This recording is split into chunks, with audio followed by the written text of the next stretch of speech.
ఒక మేకను కోసిండ్రు, గుమ్మడికాయ, ఇంకా నిమ్మకాయలు, కుంకుమ, పసుపు, బొమ్మ, దానికి ఒక బొమ్మకు చీర, దానికి పుష్టి మెట్టలు మొత్తం తయారు చేసిండ్రు. నారాయణపేట జిల్లా మద్దూరు మండలంలోని పల్లెర్ల గ్రామ పంచాయతీ పరిధిలోని మోతులకుంట గ్రామంలో క్షుద్ర పూజలు కలకలం చెలరేగింది.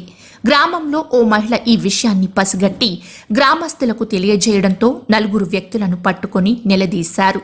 కాగా ఈ విషయం బయటకి తెలియకుండా గ్రామంలోని కొందరు వ్యక్తులు క్షుద్ర పూజలు చేసిన వారికి 20,000 రూపాయలు జరిమానా విధించి నిందితులను వదిలివేశారు. గ్రామ పెద్దలు క్షుద్ర పూజల విషయమై పోలీసులకు ఫిర్యాదు చేయకపోవడంపై విమర్శలు వెల్లువెత్తుతున్నాయి. అని చెప్పి మా పిల్లలంతా బొడ్డి అయినరు.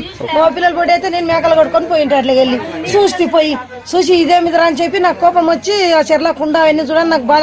ఒక మేకను కోసిండ్రు, గుమ్మడికాయ, ఇంకా నిమ్మకాయలు, కుంకుమ, పసుపు, బొమ్మ, దానికి ఒక బొమ్మకు చీర, దానికి పుష్టి మెట్టలు మొత్తం తయారు చేసింది.